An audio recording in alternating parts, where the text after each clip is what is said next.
欢迎电视机前的观众朋友走进天津卫视的大型情感节目《爱情保卫战》。本节目由中国广电天津公司独家冠名播出。广电5G192全新号段，全新体验，让爱相连。来看看今天我们请到的几位情感导师是谁？他们是情感导师于博宏老师，欢迎；情感导师周小鹏老师，欢迎；情感导师雷鸣老师，欢迎；情感导师陆琪老师，欢迎。来了解一下这对嘉宾的基本情况，请看。我们从认识到结婚已经4年了。结婚前，我觉得我老公是个特别好的人，脾气好，性格好，对所有人都好。但结婚后，我觉得他的好却成了我们这个家庭的负担。他特别喜欢借别人钱，甚至还人傻钱不多的去替别人担保，最后自己还不上，还要我来帮他补窟窿。他对于钱一点概念也没有，对于未来也没有任何规划。我真的不知道该怎么和他过下去。有请这对夫妻，有请。男嘉宾马先生29岁，来自陕西，自媒体；女嘉宾马女士30岁，来自江苏，英语老师。有请两位，有请。欢迎两位，欢迎两位。主持人，借我200块钱呗。您说什么？我耳朵不太好。哎呀，怎么这样？那你可不行啊，你没我老公好呀，借钱都不愿意。我跟你都见过一面，你都见过我，咋不愿意给我借钱呢？人家主持人为什么要莫名其妙借你钱啊？那你也知道主持人莫名其妙借我钱啊？厉害，这老师，你看，上来先情景演绎，这是你老公干过的事儿？那肯定啊，我们俩是属于游戏奔现。结婚之后，他原来不只是对我好，他对所有人都好。对陌生人都好，比如说我们游戏好友，可能只跟他打过1把游戏，别人开口找他借200块钱，他就借。不是，那是因为我们已经玩了一段时间了。那我觉得这个人跟我玩的时候特别开心。你认识别人吗？但人家现在有困难呀，当时说的就特别好，我也不知道他会不给我还。哦，那你还能再借一次。有一个男生能开口借50块钱，我都跟他说了，我说一个男生找你借50块钱，那肯定是没有钱还的你的呀。确实借了哈。啊，借了呀，然后50块钱借了。笔借我一下，你把你的游戏 ID 号给我一下，我加你好友。张老师，我帮你记下来吧，您告诉我。反正就借了，对吧？对，50你也借，200你也借，这是250啊。对，那是250啊，确实呀。我请问一下，你借多少钱给你的游戏好友了呀？借了多少钱？说。4、5千块钱吧。4、5千块钱是小钱吗？问我呀？对，我问你，就是我口袋里连50块钱都没有的人，当然是大钱了，怎么是小钱呢？这还要问我吗？对不对？大钱，大钱，确实大钱。我借的时候，我确实没有想到他们不会还啊。然后呢？现在没还怎么办呢？是要我替你去还啊，哥？然后呢，还有一个是我跟他一起认识的一个网友，别人这开口就不是4、5千块钱了，他给我们借房租，借了7800块钱。那个朋友他也是他的朋友，我们也玩了很长一段时间，也有微信。过节的时候，经常就给他呀，给我们一起发那些红包呀、祝福什么的。那当时他收钱的时候，他收的也挺开心的。他现在有困难问我们借一下钱，那我为什么不能给他借呢？我都说了他是网友，你怎么知道对面是什么样子的人？那现实中万一是个老赖呢？那你借这个钱就不要了吗？还有一点，他给我红包，我没给他发吗？我凭什么要借7800块钱给他呀？那别人现在有困难问你借的时候，那你要拉下来给人家说啊，我不给你借，还没还？还没还？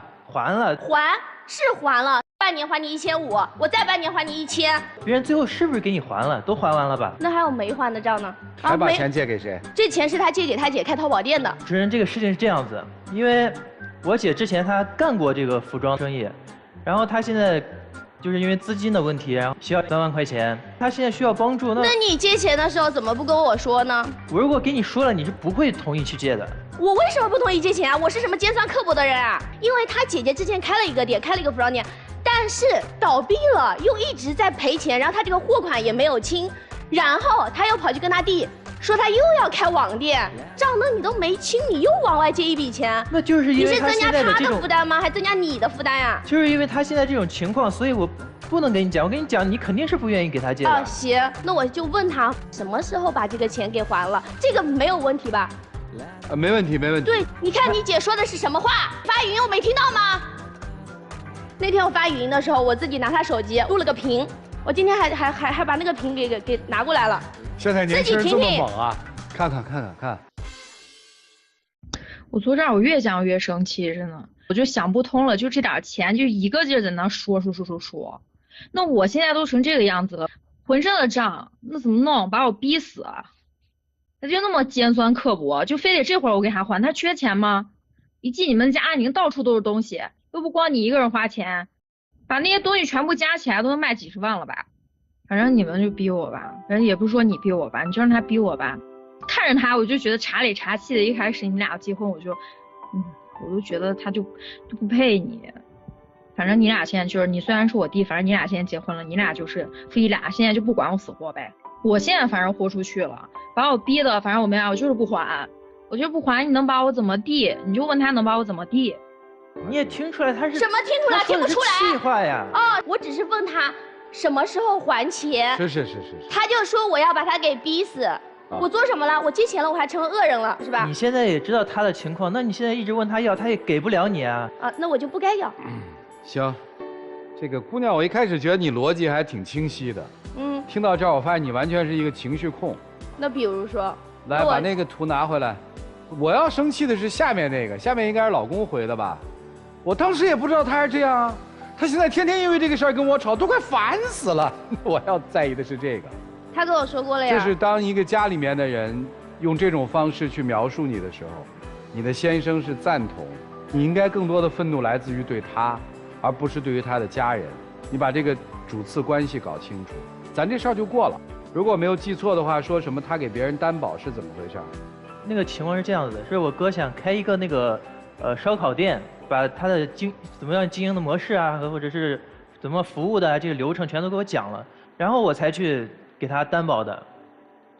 我觉得正常人来说，你能替别人担保吗？而且你哥说你要创业，那你创业了吗？那钱呀？他没有收入，那他老婆孩子全都指望他吃饭呢。等于说，没结婚之前你借了钱，结婚之后我还要陪你一起养孩子、养哥哥、养老婆，替你还这一堆债，是不是？这是婚前吗？一开始是婚前替别人担保，然后呢，但是结婚了呀，他哥才把这个钱用完之后还不上的，那不是应该就成了我们2个人的债务了？但是这个是他婚前一个人的事情，那现在变成我的事情了呀，所以我现在就觉得他一点金钱观念也没有，一点家庭责任感也没有。我没有金钱观念吗？他比我更没有金钱观念，他特别爱买衣服，你知道吗？就女生打扮自己不是很正常吗？难不成喜欢看我邋里邋遢的？女生爱买衣服我能理解，但是她看一次直播买50、60件衣服，1个月下来能买几百件衣服，主要是什么？主要是她的那些衣服买来她也不穿，吊牌都没有拆的放好几箱，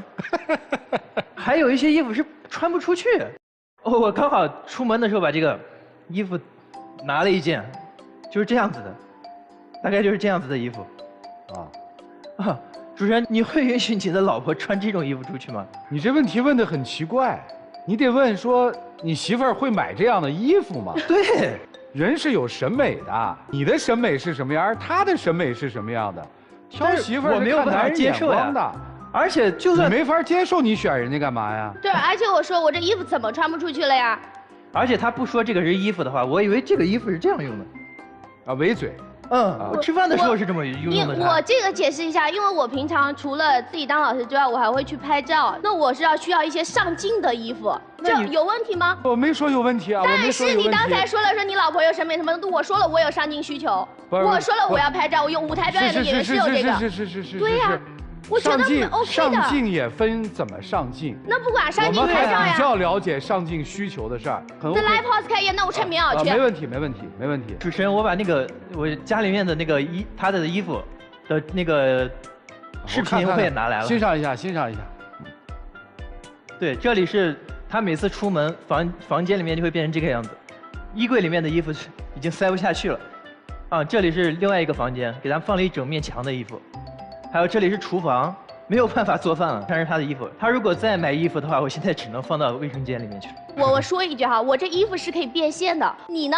你买的那些 PS4、PS5落在旁边都放灰啦。我男生我又不抽烟又不喝酒，那我玩一玩游戏怎么了？不能玩游戏吗？那你还往游戏里充钱嘞？那我朋友他们都充钱，那我不充钱，他们带我玩吗？狐朋狗友一堆，你为什么要跟别人玩来？那我不是现在不玩了吗？然后呢？那你为什么要买 PS4买手柄呢？那我现在就玩单机游戏，那我肯定得买点设备啊。然后呢？没玩几次放在那落灰了。那还不是因为当初主持人是这样子，当初我正在玩游戏，剧情里面可能有一个情侣的一个剧情，然后这个被他看到了，看到了之后就把我逮住，从早上骂到了晚上，现在搞得我现在游戏我都不想玩。那你为什么要玩带有情侣的这种角色的游戏呢？剧情里还有跟人家聊天啊、哄老婆的剧情啊。哥你不，你老婆在家跟男的，晚上正在聊呢，你回家一看到。我跟你说，主持人别生气，老婆就是真的玩游戏。不是，这也是跟选择有关系的。就像我们也选择不到那样的老婆。我永远跟你讲选择权，你不要老是虚拟假设。我们讲选择，对吧？这样的你是不会选择的。那你不知道他拥有我是他的幸运。这个我肯定不知道了，幸不幸福他知道。而且他就花这些钱的时候，他也没有跟我商量过。刚才也说他借钱的时候压根都没跟我商量过，我不是他老婆。这不对。对，就是不对。你干啥事情都不跟我商量。是我不跟你商量吗？你有10天让我跟你商量吗？你抱着手机从早到晚一直在跟你的闺蜜聊天啊，甚至有时候还聊通宵。你怎么问？你想问的时候还不能问了，我还把你嘴堵住了。主持人，上次我开车的时候。突然想起来有件事情要跟他讲，然后我刚跟他讲了一句，他说闭嘴。哎，不是，你不觉得打断一个人说话语音很烦吗？我正在说话，你啪把声音插回来，我都忘记我前面说的是什么了，你就不能等我把语音发完再过去吗？我问个问题行吗 ？OK。我的生活经历，因为我很少发语音啊，但是以我的这个生活阅历，我觉得，如果有一个人坐在我的副驾上面，他在发语音，我在专注着开车。我不知道他这个时候是发语音还是在干嘛，我随口说一句也不是一个什么天大的事儿。不是，他打断我，他说他有事情要跟我商量，然后我正在给我闺蜜发语音。不是，你这个脑补的有点多。他都没说什么，你怎么知道他要跟你商量？他刚才说了，根本不管我要说什么，所以不重要，重要的是男生他说这个问题，实际是说，在现实生活里面，你有一点点漠视我。对，说的是事儿嘛，是漠视我嘛。每个人都得有自己的好朋友吧？有好朋友也不用一天24小时聊天吧？而且从认识你到现在，你一直都是这种状态。我为什么打游戏，也是因为你一直抱着手机。那我为什么跟我闺蜜聊天，都还是觉得你提供不了我情绪价值呢？还有一件事情，主持人，我们蜜月旅行的时候，别的情侣蜜月旅行选的是云南大理、三亚这种地方，对不对？她选的地方呢，因为她闺蜜想要去拍雪景。然后她就要跟她闺蜜一起去零下40度的延吉，蜜月旅行那地方我们不说啊，确实是带着闺蜜去的吗？对，而且她带闺蜜就算了，我出去就像他们拎包的拍照的工具人。因为我跟我闺蜜认识10几年了，我们每一年都会相约出去旅游，然后一起出去玩什么东西的。这个不存在说我认识她之后我才是这样子，因为我们每一年都出去，然后可以拍照片啊什么东西的。不是，这到底是个蜜月还是闺蜜旅行？就是顺带，因为她在北京，我在武汉，每年都约好了一定结婚这件事儿是个挺大的事儿啊，对吧？我要跟我的老公去蜜月旅行了，对吧？我跟我的闺蜜每年都有闺蜜旅行，那为什么正好卡到时间一起了？那就为什么不能一起呢？我甚至觉得我不去都可以。那你还去？那没办法，那我的蜜月旅行，那我肯定要去的。那就没办法了。那他兄弟叫他的时候，他不是砰砰就去了呀？那他还在说我，而且他兄弟真的是他兄弟说什么就什么。他兄弟说要搞个游戏工作室，他说哎，我来给你贷款搞游戏工作室。那不是因为你天天在因为这个经济的问题一直在跟我吵，一直在我耳边说，那我不是为了赚钱吗？啊，你赚钱就要去贷款，你天天在那异想天开呢。我去创业，我肯定是需要资金的呀。那你不能脚踏实地的干，不能先找一份工作吗？而且你知道吗？咱俩现在还是租房子住耶。租房子住怎么了？这个房子住腻了，那你换一个环境，不好吗？主持人好吗？让你跟你老婆2个人，一会儿这里换个环境，那里换个环境，这里换个环境。你今年多大呀？我今年29岁。我倒是觉得没问题。没。40岁之前过这样的日子特别浪漫。这话都是一模一样的，你们俩简直是太契合了，不加个好友都说不过去，真的。是，我们肯定再加好友也不会去搅和你的蜜月的，这你放心好了。然后你们度蜜月的时候，我们一定是那得交上你啊，多契合的兄弟。新认识的朋友，忘年交。是，你还知道忘年交啊？你知道忘年交你要对老同志稍微尊重一点啊。我不，你说的每一句话都是把我当成了一个19岁的小伙子呀，我可不是了。没事儿，这不重要。这个是我你说开心了就好。不是，有的时候我职业原因。你的职业是什么？英语老师。而且我当时有问他，你说40岁之前这样子挺浪漫 ，OK？ 那我退1万步来说，我很赞同。刚有问他，我说那我以后生了小孩，我也跟着你左飘右飘吗？小孩连个学也没有上，不固定的。所以说他现在是对未来没有任何的规划，对这个钱也没有任何的观念，对工作也没有任何的想法。我打过呀。未来的事情你们怎么知道啊？那未来说不定那确实未来。你以前做什么工作的？我以前是开饭店的。现在呢？现在一直陪着他。那你钱从哪儿来呢？因为我做自媒体嘛，然后就有时候做一些推广什么的。哦。现在家里面的主要经济来源是你还是妻子啊？他比我多一些。哦，多多少？多1半。行，那今天来的目的是啥？我说这么多，他不得改啊？重点要改哪些？借钱这个东西，以后你跟我商量一下，我说 OK 了，那你再去考虑你接下来的事情，那懂吗？借钱要商量啊。对，第二个，你这些外债，我不想在你家里面做任何的恶人，希望你自己去把这个债给我要回来。第三个，你的工作，我希望你不要漂浮在天上呀。什么叫眼高手低呀，异想天开呀？完全就是形容你的，脚踏实地，懂吗？听懂了吗？听懂了。能改吗？改不了。听懂了吗？听懂了，但是两个人过日子，对不对？还在那讲条件呢。2个人过日子，我觉得你现在脾气也是越来越大了，颐指气使的一直这样把我当小孩一样骂。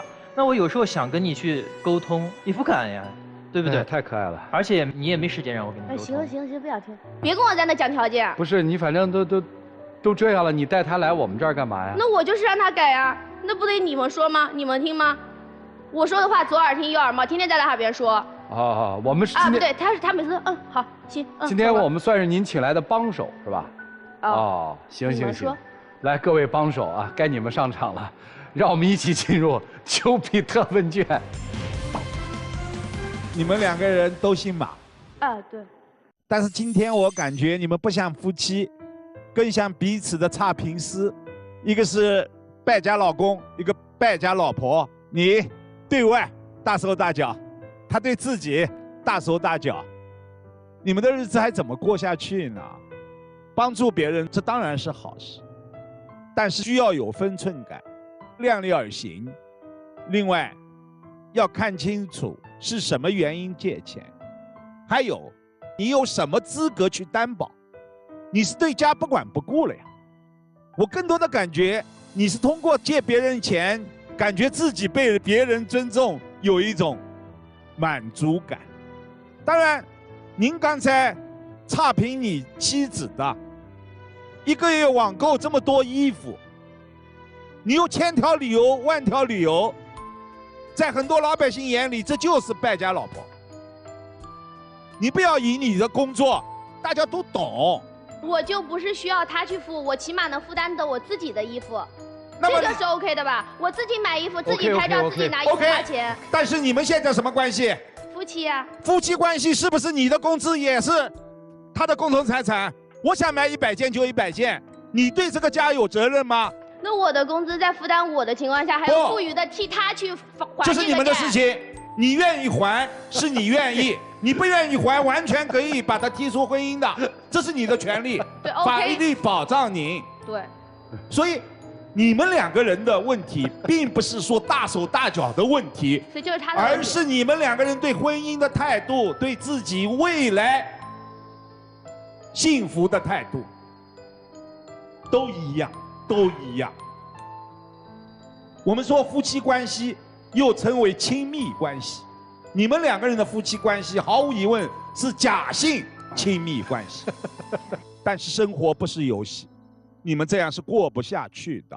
就是我吧，干了1辈子心理学，我这时候插一句话，不是买东西这事儿。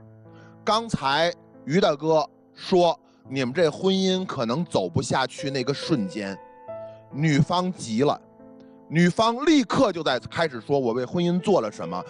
你有没有发现你老公淡定如水？因为他一直就是那个性格。是性格吗？对，真的就是我平常骂他，他就是。一说到离婚你急了，人家可是心如止水哦。来，周老师。至少我作为一个旁观者，我觉得你完全不尊重你自己的选择。他的确做事情借钱没有原则，他好高骛远，但他是你选的呀。你结婚前就知道他是这个样子的。所以我说，所以你现在在舞台上这么去骂他，你不觉得很丢你自己脸吗？因为这是你选的，就像你买了件漂亮衣服，你也不允许我们说它不漂亮一样。这个人也是你选的。婚姻是什么？婚姻不是爱情，爱情是我喜欢你，你怎么样都行。你这个人即使有那么多不好的没关系，我爱你就可以了。但婚姻有责任的，有经济的责任。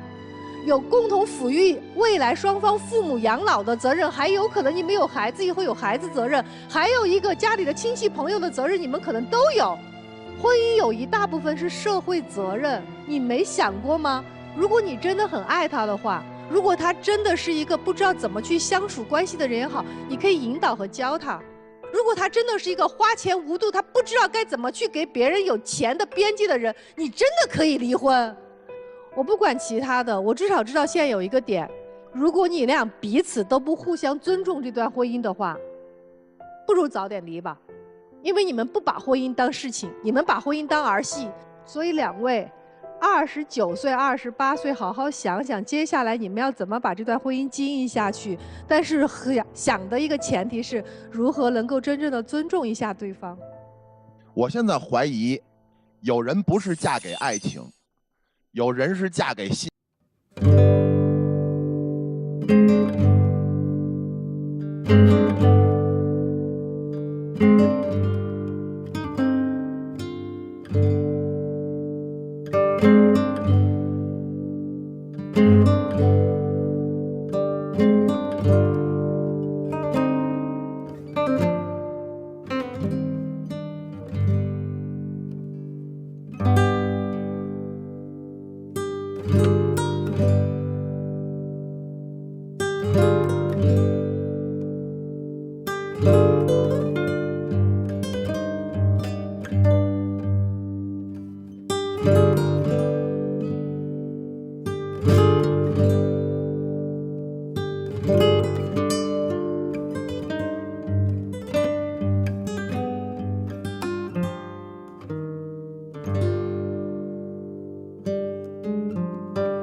两个问题啊，第一个，你姐有房子吗？没有。你哥有房子吗？我哥有。啊，你有房子吗？没有。你觉得谁困难？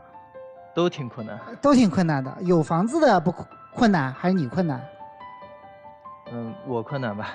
啊，所以你是真的去帮助困难的人吗？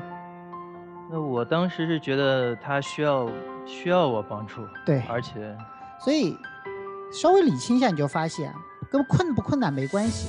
你的问题在于你认为他需要你，对吧？你所有在帮助人的过程当中，都是因为你觉得他需要你，对吧？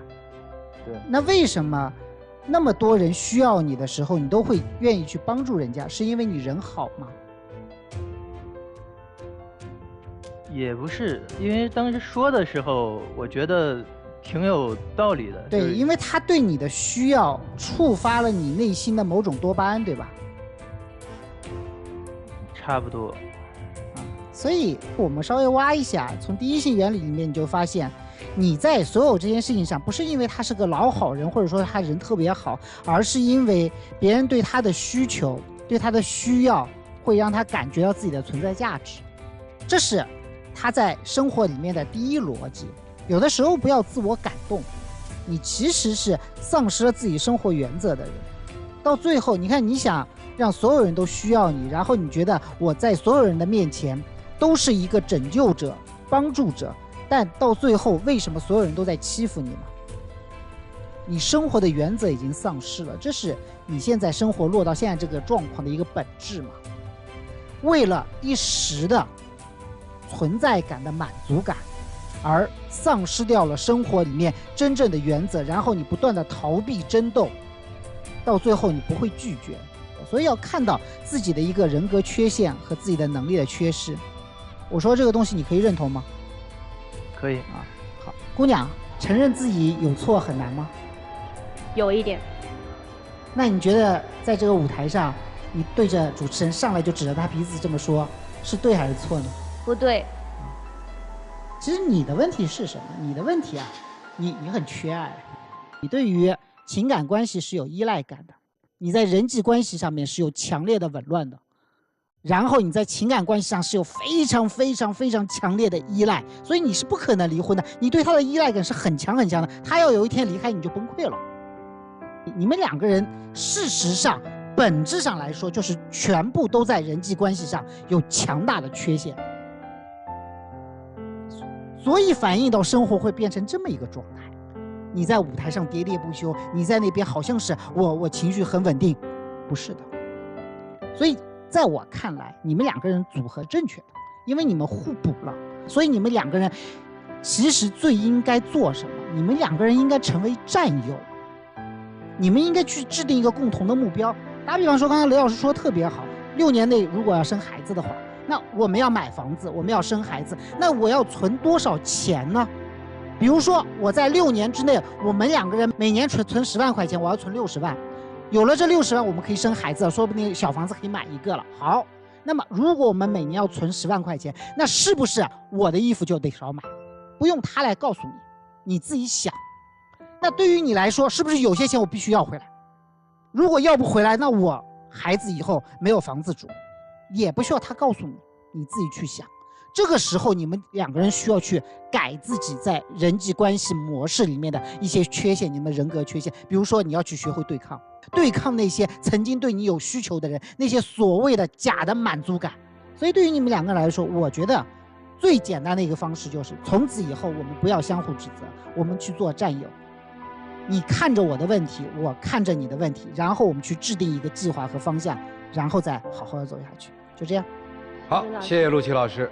有观众朋友需要让陆琪老师帮助指点迷津的，可以关注陆琪老师的微信公众号，注明“我们是爱宝的老粉”，陆琪老师会给一份新手礼的。我注意到了，这个婚啊，即使是个深渊，这姑娘不会爬出来。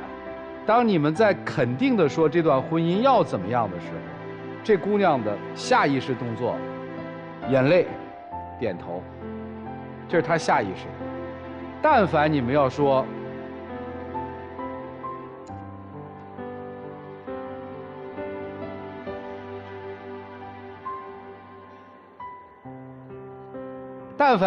这个婚姻是向一个不好的方向走的时候，它就像刺猬一样就弹出来了。所以你要考虑为什么你对你的婚姻有这种心理状态，自己去考虑一下。姑娘，刚才你一掉眼泪，你老公立马过去给你递纸巾，那瞬间你幸福吗？你现在身上在我看来缺乏的是什么？你最缺的其实是自信。我相信你先生的生活经历和生活阅历，你先生在某个层面是可以引领你的。没别的了，唉，一起进入192就要爱真情60秒。认识你这么久了，这段时间我确实也是对我很好，也很照顾我。就是我也是说了，希望你能改。就是你的钱甚至是可以替你还，但是你以后不要再这样做主。但凡什么事的时候，考虑一下我，考虑一下家庭。这样子我们俩才能过得长久呀。不是说只一味的帮你。我也是想要我们之间沟通多一些，不希望你天天看着手机，这样我们也没有办法沟通。我们2个人在一起，我肯定这些发生的这些事情，也是我不想的。然后，希望我们2个就多一些沟通。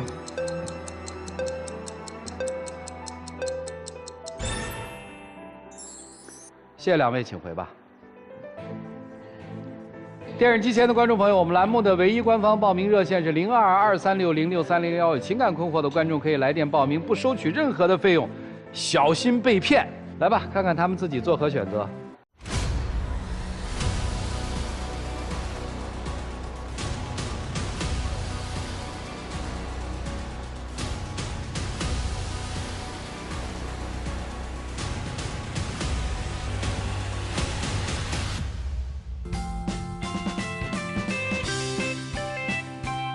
来，我们一起见证这对年轻夫妻的浪漫时刻，请见证。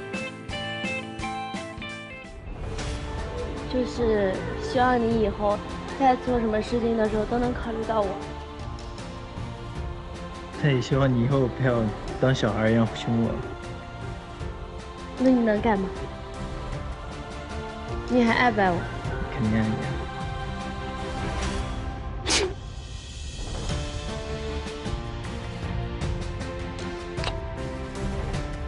哎，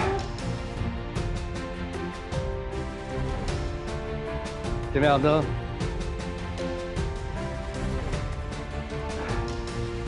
谢谢2位啊，请回。祝你们幸福啊！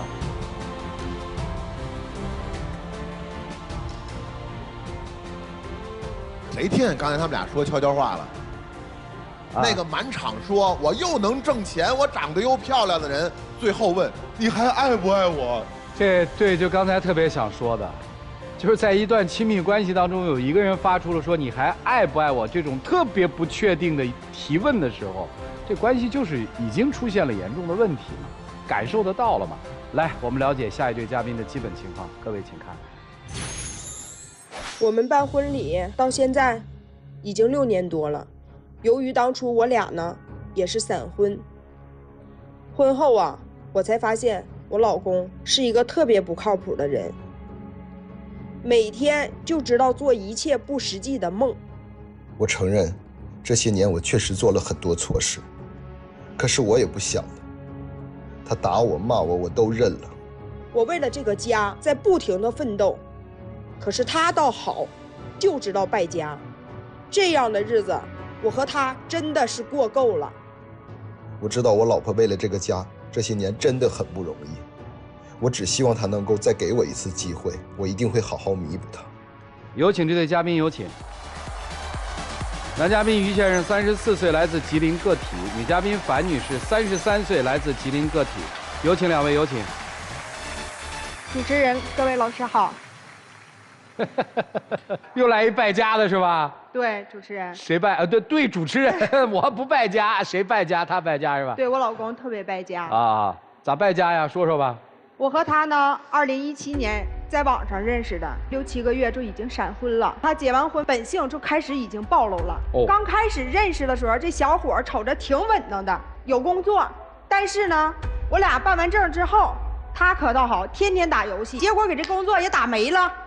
就靠我自己来维持这个家的，你说生不生气？生气。这个打游戏吧，它不光是打游戏，因为我做这个培训师嘛，当时那个店儿也培训到尾声了，就是裁员这块也裁到我，因为我这个培训费也挺高的，所以说我这个打游戏，我是想着做一个第2职业，做一个副业。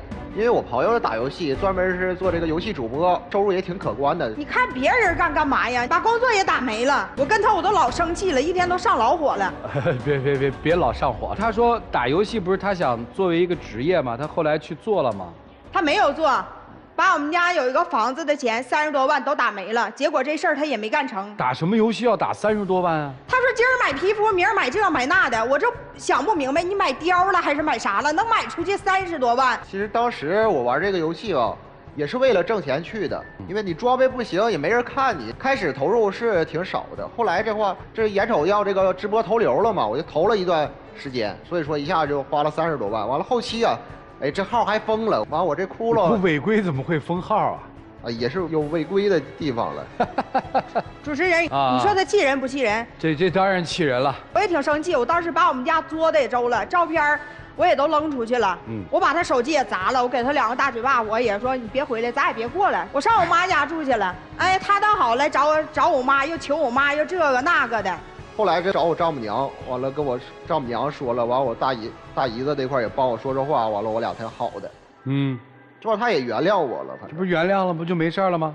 不是说原谅的事儿，那不是发现我怀孕了，我寻思我要有了孩子，我俩能稍微的好一点。人哪有不犯错的，我也能理解，那谁都想挣钱，但不是说异想天开的。完之后因为我怀孕了，我觉得第一次犯错我能理解，给他一次机会吧。完我就生了我闺女，我闺女现在已经3岁半了，但是她还是死性不改呀。你说我就为了还她，还有一点点这个贷款和这个她欠别人的钱，我黑天白天上班，我是做个体的，我做美容行业的，我确实我也是挺不容易的，不容易，因为要付出很多的辛苦。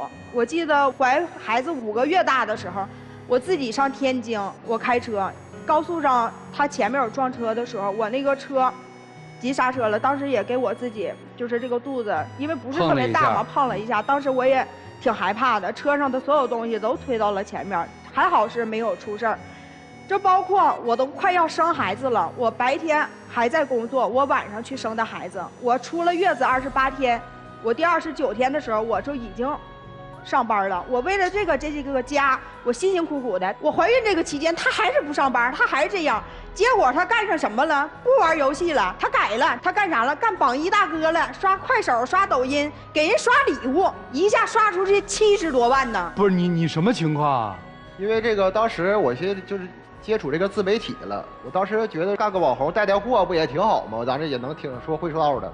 完我就是网上认识这些主播朋友啥，他们都几百万粉丝。说那啥，你前期认识我们，你得给我们刷点礼物，占个榜啥的，完了涨粉快。当时也是，哎呀，我没寻刷那么多，就是开始这一个膨胀的心理吧，开始能站住榜。后来他这个粉丝量上来了10多万人，这样捧我一上来说，哎呀，哥来了，我夸，当时这也是上脑了，这一下膨胀心上来，我就歘，我就一阵点，这几个月下来一下就把这个透支卡呀，把这个朋友借的这几10万也都刷里去了。当时我也没想到，完了。哎呀，刷完之后我都拍大腿，我这老上火了。我寻思我当时我也想过不好的想法，我寻思孩子这么小，家里还有老人啥的，我说我还是告诉我媳妇儿吧，我也没路了。当时，主持人，我跟你说，这是还不上了，他回来才跟我说的，短短的5、6个月时间，他就刷出去70多万。我要不查他手机，我根本都不知道。我今天都把证据带来了，我让大家看看，看到了吗？3月、4月、5月，你看看你刷出去是多少钱？我当时我都没想到能刷出去70多万，30多万我刚给你还完这些尾款，你说你要整出这些啥家庭啊？你自己不挣钱，你父母也没有钱，你就靠我还整个孩子，奶粉钱你不出，尿不湿钱不出，你啥钱不出都靠我。你为什么要听别人的呢？你自己有手艺有本事，为什么不能脚踏实地的像我一样去挣钱？他现在在干嘛？他现在我又通过我朋友给他找了一份工作。做啥？也是做养生培训这一块。咋样？收敛没有？你说他收敛了吧？他不玩这个了，干别的了。他现在又开始买彩票，买了好几年。你把你的彩票拿出来，让主持人的各位老师看看。我这还中5块钱呢。你花多少钱买的？你天天买，你有那钱干点什么不好啊？不是，对你花了多少钱中了5块？这个是花了8块钱，不是还差3块钱呢？不是这个，我之前我也中过大的，我做梦完我梦一个号，完了我买下来还中3000块钱呢。主持人，你看到了吗？他总是异想天开，总想靠着不劳而获去挣钱。我咋想的？我寻思这个，因为他现在也挺累的，上班啥的，为家庭也付出不少。我寻思买个彩票，万一我一下中了之后，我能给他减轻点负担的。完我本身咱也犯错了，犯2个大错误，也不是小错误。我这块我也为家庭，我寻思你好好干活不就行了吗？哎呦，真是我。你都说他好好干活，后来在前年的时候，他父母到我这边了，父母没有工作，完了也没有房子，到我这边，我觉得跟我住有点不太方便，我又首付给他买了一个房子，让他就是给父母能还一点贷款嘛。我寻思你不往家交，我也不指你了。这可倒好，这大哥，你猜他怎么的？贷款还不上，还要我还，首付我拿的钱，贷款你还让我拿钱，你怎么总让我拿钱呢？家里开销不用你，你说你这也。不是钱呢？我拿钱，那也我拿钱。不是，你说这2年这个也不景气，我挣的工资都是有数的，我也没乱花钱。你有啥数啊？你有数？我这每次就是我花的，我看我的主持人我都不敢跟你，我就每次我花1块2块，花小东西，我都记账，给他看吧，他还不相信。生活中点点滴滴，像咱们柴米油盐酱醋茶，你不过日子不知道这些贵呀。你有账本吧？有账本，这些账本我都带过来了。看账本，看账本。哎呦。主任，你看到了吗？10块、20、30他都记。你看早餐16，电池他都记。你看早餐26，你看买菜16他都记，哪有啥大钱的地儿啊？买个花露水，买个面皮10块钱他都记。别看这个小，这加起来1个月也大几千。你说我1个月开这工资开1万块钱，完了我这还贷款1半。那你怎么花你也花不上那个啥呀？1个月5000块钱零花，你说你还不够吗？家里的人情礼往开销都是我，你说大钱哪有你花的？完了你还总让我来填补你，我跟你啊，我这3观呢，我现在真是达不到。主持人他太那什么了。行吧，他对家里人应该还都挺好，对不对？主持人，你要不提这个吧，我都不想说。你一提这个，我更生气。我怎么老往人嘴里喂呢？你说？对我妈。那是因为我俩吵架了，我不跟他过来，他去能给我妈买最多200，不带多买的。对我婆婆，我婆婆有病了，腿走不了道，她也不领去看，我领着去看腿去，领找医生，我给花钱，我给接，我还给送饭，她从来都不问。她在亲情上这方面，好像就跟她没事人一样。她觉得，哎，好像我不用管，那不是她亲妈。过年过节，她妈的金耳环、金项链、金手链、金戒指，全都是我买的，她一个都没有买过。我都觉得他好像有点没良心。不是这块我说一句，因为啥？你看一个男的工作早出晚归的，他的工作还挺闲着，所以他有时间他管，那不也很正常吗？那我这块真的起早贪黑的上班，完了我也没啥时间，就是顾家里这件事儿。咱俩有一个人去不也挺好吗？但是我能不想吗？很多事儿我都想，但是咱们能力有限呢，我现在挣不来那些呀。主持人。你也能听得出来，我在这个家里，我工作一直是很忙，包括你看我生完孩子，我都是一直在外面这么工作。有的时候我甚至我30多个小时我睡不了这个觉，我要上外地上太原，我从凌晨2点开车到那儿一直工作，工作完了我5点多开车再返回我们当地老家，我35、6个小时我不睡觉，我不比他忙吗？我要管老人，我要管孩子，你挣不了多少钱，你这点事儿你还有借口。就有一次，他出去跟人玩了，他姥姥去世了，他都不去参加。我那么去说，他都不去参加。事儿听明白了，离了吧。我觉得我也不能跟他过了。主持人，你不能这么说呀。确实，这日子过得比较别扭嘛。他是属于特别有意思，先极端的挥霍，然后他对他身边的人是没有感激的。所以我就问你，你就他哪儿吸引你就让你这么坚持啊？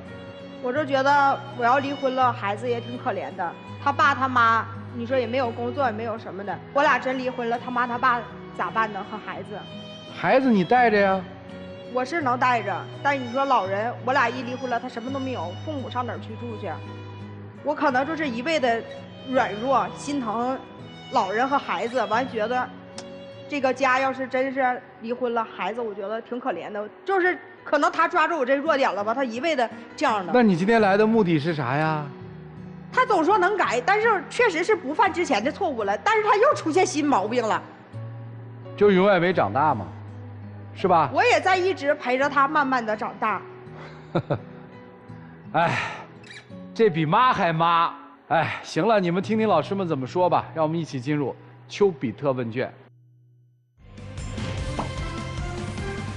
女人最大的悲哀是遇上了一个没有上进心的丈夫，但很显然，作为妻子，你很享受这样的悲哀。您看，一个男人打游戏能够把工作打没了，在那个时候是很适合散伙，你为什么不散伙？走进婚姻，哪一个丈夫敢刷榜一大哥刷70多万？虽然你有钱，但是这不是钱的问题。您看他每天寄希望于什么？空想。对呀，一个人的付出是维系不了婚姻的。你够强势了吗？但是改变得了他吗？您现在是不是力不从心，感觉您一切的改变都失败了？对。其实您也要反思自己。是。他这样的状况，恕我直言是被您纵容出来的。对。如果真的您想拯救这段婚姻，今天就和他离婚，看他表现。如果说离婚以后，让他成为一种倒逼，自己振作起来了，努力了，负责任了，可以复婚。如果1、2年还不行，赶快再去找一个真爱，会对孩子好的。他的父母，他会去负责任的。你觉得他很傻？我觉得他不是傻，他一点都不傻。我就说一个小细节，我自己也在网上去刷过，给别人要送礼物，因为有朋友直播的时候要刷一下。刷礼物的时候是要充值的，我一充值，他要问你充10块、充20、充100、充多少。大额的至少是几百以上上千，我一充值，因为那是钱啊，所以我一充一想，哎呀，这么多钱啊，我能少刷点呗。难怪我直播你都没给我刷过礼物。好贵啊！我告诉你，我给他们2个刷过，我不超过50块钱。对啊，我就充个10块，就是在我看来啊，10块钱刷个礼物。我想的是，那我还不如请朋友吃个饭，那可能更实惠一点，那是朋友。所以我心里面很难受，因为70万和30万总共100万啊，你每次充值进去，你难道没点数吗？你说，哎呀，我不知道啊，一句话好轻飘飘就把这个东西遮掩了。你充钱的时候你没个数吗？那充1万、充10万，你不知道吗？你不要跟我说你不知道。你在充值那一刻，你心里一点家人都没有，你想的全是我怎么能开心，我怎么能够变得更多，我怎么能够更爽。所以你心里完全没有别人。一个心里没有别人的人，一个这么自私的人，我真的想问你跟他在一起干嘛？所以这个婚姻还要不要？我觉得你说了算吧，因为你来定。但是这个男人能改吗？说实话，从今天上节目到现在，我没有看过丝毫他能改的迹象。如果你真的觉得我今天想当一个严母的话，该分就分，该离就离，该不给他任何经济的后盾支援就不给他支援。你如果做不到，最后受苦就只能是你还有孩子。就是一直不慌，满脸的顺从。为什么你不慌？因为你知道离不了。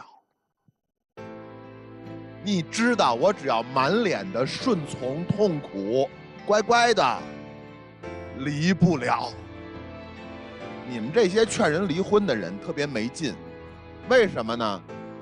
不要剥夺别人生活的快感，人家要的是什么快感？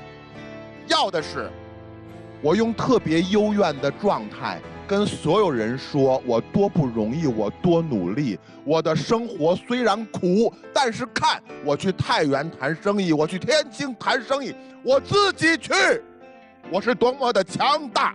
这个时候我需要一个反衬的道具，这个道具最好只挣扎不还手，他的挣扎让我有快感，他的还手就不安全啊。于是他只挣扎不还手，这个道具最好离不开我，最好好乖，最好被我捏着小把柄。他刷成了榜一大哥，刷出70多万，这是个，你放心别慌，你的存在是你妻子在生活当中奋发向上的阳光和快感来源，你别慌。他点头了。我讲明白了吗？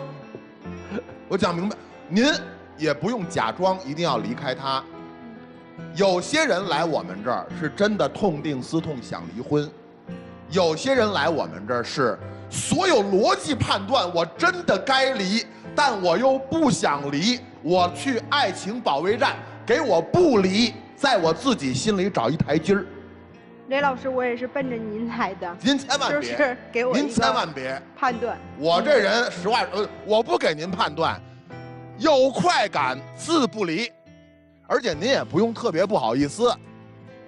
您跟樊女士结婚了，您的生活是好多我见过好多成年男性的生活，一生给自己的家庭提供的贡献一个细胞。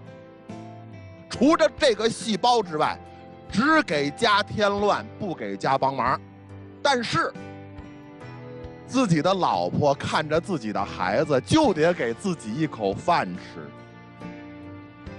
就是您还很乖呀，我还见过吃着这口饭还跟老婆动手的，我都见过。所以不寒碜，好多人的生活状态就是这样的。我只是告诉您，您不慌，其实也不用我说，您自己就不慌，对吧？您一点都不慌。没了我，你哪儿找那么好的反衬去？趁着你能干，趁着你孝顺，然后能衬托出你对我妈比我对我妈都好，然后你跟每一个人都忍不住说的时候好冤，每个人都给你足够的同情和认可，不就是因为有我这道具吗？要不然，该有10分快感，你只能得7分，不是吗？所以。离不离您看着办，您来到这儿也不一定是为了离婚，所有存在的自有合理性，这是我自己的，所以你别劝人离。是，多不好意思。我们傻。在这个问题上，那雷老师真是一盏明灯啊，啪亮了。来，陆琪老师，日子都是自己的选择嘛，对吧？对。哎，你存下钱了吗？存下了。存得多吗？还可以。还可以啊，这个钱他拿得到吗？现在？他拿不到，因为他也不挣钱，他也不给我钱。是啊，我觉得你现在应该跟他离，你跟他离就可以分他存下的钱了，一半是你的。我不会那么做。不，你琢磨一下，你现在跟他离是你最高收益，因为你跟他一辈子，你这辈子可能也拿不到他现在存下钱的一半的钱了，你琢磨一下啊，这是个好点子。我不会的，陆琪老师。姑娘，你知道一个人为什么这一辈子过得不好吗？3个毛病，第一个叫懒惰，第二个叫软弱。姑娘，你能存下多少钱，那不是你的本事，是时代给你的。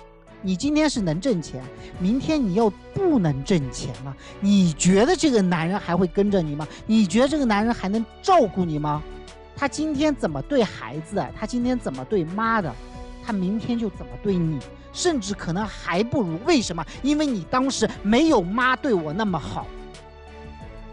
所以，如果有一天你不能挣钱了，你倒下了，请问，这个男人会怎么对你？孩子跟他在一起，像他，学他，他是怎么对妈的，未来孩子就怎么对你。孩子不跟他在一起，他像你，他学你，你是怎么对别人，你是怎么奋斗的，孩子就是怎么样。你说你孩子应该像他呢，还是像你呢？像我一样。那你为什么要把孩子留在他身边？离不离婚是你的事儿，未来的生活也是你的事儿，自己想，就这样。有很多观众朋友说，陆琪老师解决问题很有一套啊，他们想找陆琪老师有没有特别简便的方式？陆琪老师给回答一下。可以来加我的微信公众号。微信公众号上搜我的名字就可以了。微信公众号搜索陆琪。对。而且爱宝的粉丝过来，我还给送一个礼包吧。让我们一起进入192就要爱真情60秒。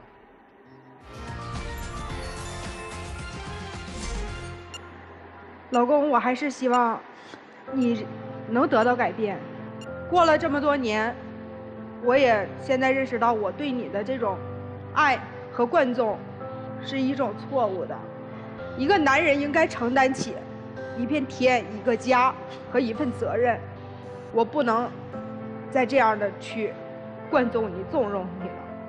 老婆，对不起，这些年我做了很多的错事，我为这个家、为你、为孩子，真的没做出太多大的贡献。但是我今天向你保证，你再给我最后一次机会，我一定会改，把以前的我全部抛去，以后站在你面前的是一个新的老公，是一个积极向上，是一个真正的男人。我希望你能再给我最后爱你一次的机会，我真的不想失去你。谢谢两位，请回。电视机前的观众朋友，欢迎登录优酷视频、腾讯视频收看节目的完整内容。来，于老师，如果妻子真心是为了丈夫好，真的应该先选择离婚，男出女不出。他们会出来，但是也许他们的生活以后会真的要走下坡了，一定会都出来的。花无百日红，人无再少年。我一直想说，离婚得趁早，越拖越糟糕。该离的时候还是得离，是吧？来，我们看看这对夫妻作何选择。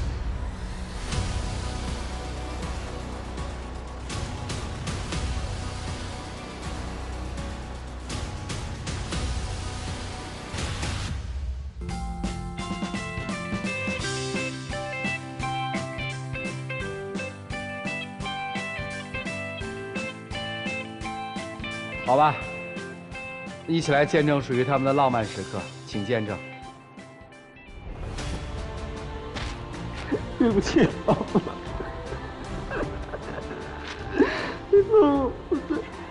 好了，改变自己，我以后不可能像以前那样对待你。为了咱闺女，咱们一起努力，为了这个家，好好对待老人，对待我，对待孩子。行了。日子还得继续过。哎呦，请亮灯吧。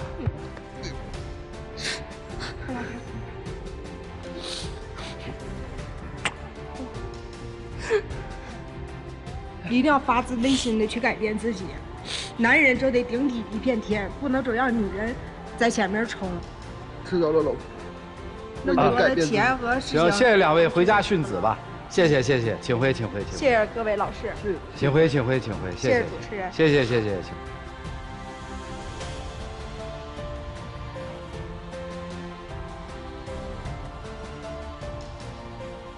我都没办法开口真实的说出来，说祝你们幸福。虽然我知道他们这个状态，可能身处其中的人内心有一部分东西是满足的，但是我知道，其实对于家里面那个小姑娘来说，并不幸福。因为这样的一个生活状态，他所见到的是畸形。节目由中国广电天津公司独家冠名播出，广电5G192全新号段，全新体验，让爱相连。同时也谢谢电视机前观众朋友的收看和陪伴，我们下期节目再见，谢谢大家。